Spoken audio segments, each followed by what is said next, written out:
How's it going, everyone? My name is Skylar Gossett, and today I'm going to be presenting you my backpack simulation for strategic marketing. Product overview. My backpack is best fit for urban commuters. It's comfortable, athletic backpack for people to travel to places like gym and work, and it's waterproof with a water bottle holder. And I did that because the urban commuters, they do one of their main feature they wanted was waterproof, um, and I thought it was important for people to be traveling and to have a waterproof backpack. Also, the water bottle feature is pretty cool, and I've always wanted a water bottle in my backpack, being an urban commuter. So let's get into turn one.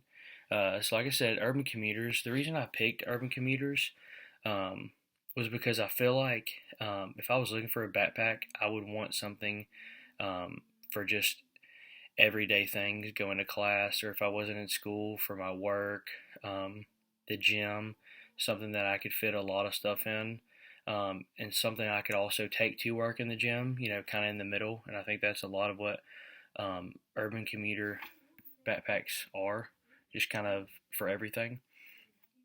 And so I started my price for the backpack at $88, and the unit cost was 38. Kind of expensive, but the waterproof part adds $10, and for the comfortability, the material I used was also pretty expensive too. You want a good quality backpack, something that's going to be comfortable. The distribution deal, I started a distribution deal with online retailer, department store, and high-end outdoor retailer. And I did this because online you can always obviously sell a lot of backpacks. I know I shop a lot online. Department store, that's where a lot of urban commuters are, is places like Belk, J.C. Penney, Macy's.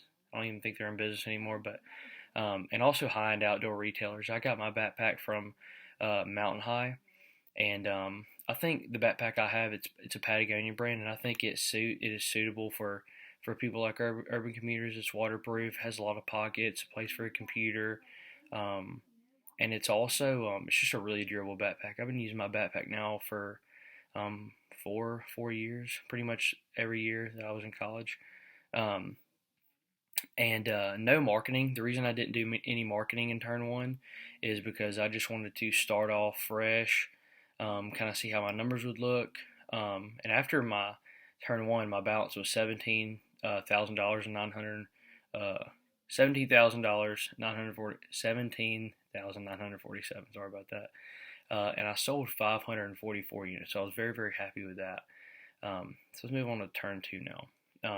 Like I said, stay with urban commuters throughout the whole thing. Uh, I added a message that described my backpack as luxurious, professional, and classic. Um, I didn't do any advertising again because, like I said, I love my numbers. Um, but I think that the one thing I can learn is that the second turn, when you kind of get your feet under you, it probably would have been smart to do advertising. And the reason I say it is because I dropped the numbers, 355 units. Unit cost was still $38, and I sold my backpack for 88.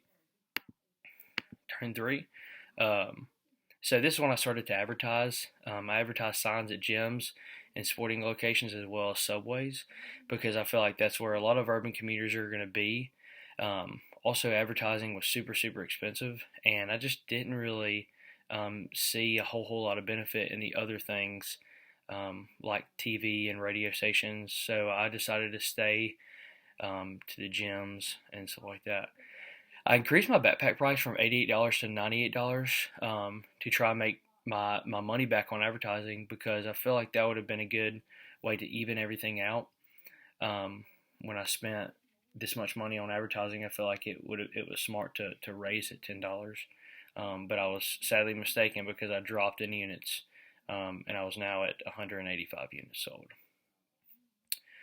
Turn four, decreased my price from $98 to $80 because I felt like the reason in turn three it might have been what turned my customers away was the raising in price. I removed subway advertising because just to try to save money, and I increased gym and sporting location advertising, and I removed department store distribution.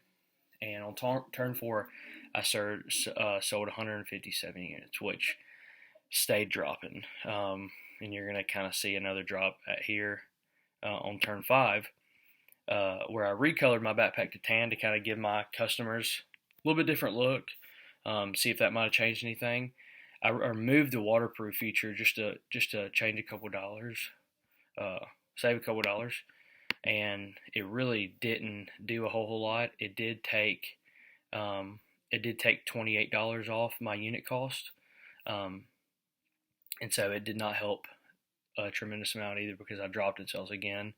It was kind of frustrating because I went from selling 544 units to 115 units sold, and that was pretty frustrating. But I realized is a lot of my competition, I saw them doing a lot of changing, try to follow some of their trends, but I think there was just a couple more backpacks that some of the customers liked. Yeah, I was doing great. I thought my advertising, my marketing was good, my messages were good, and they reached a lot of the urban commuters. But yeah, I just think that's how business goes. Turn six. I was really happy with the way I ended. I did change a little bit before I ended turn six. I increased the price from $80 to $91 just to kind of make a little bit of a gamble and see if that helped anything. I added distribution deal with department store. I removed all advertising because in my mind advertising was super expensive, and I think my message was getting kind of relaying the message in a good way, and I didn't think I really needed advertising. And like I said again, I didn't want to not really waste my money, but it was super expensive. I didn't think I had any room to spend anymore. And I ended the game with 170 units sold in turn six, and so like I said, I was very very happy with that. Um, One thing I do learn throughout all these turns is to realize where your price and your place is, especially with your target market of urban commuters. I did a lot of advertising in gyms and subways, and maybe that was one thing that was hurting me. Maybe I didn't think urban commuters was. I thought they were going to be in places like that, but maybe they were other places. Maybe a lot of the urban commuters wasn't at the gyms and subways like I thought they were going to be. So I would have definitely looked more into my advertising. And my final numbers, my final balance was 32,589. My market share was 15%, and my return on marketing was a huge percentage of 1,149. And so I was very, very happy with that. I was very happy with my end numbers, especially my balance. I had the highest balance out of everyone. I know it's computers, but still, I was super happy about that. But yeah, I think this game is surrounding around our advertising, and I think that I definitely could have focused a little bit more on that. And yeah, so that is my final project for strategic marketing. And thank y'all very much. Y'all have a great day. Thank you, Miss Triplet, for everything.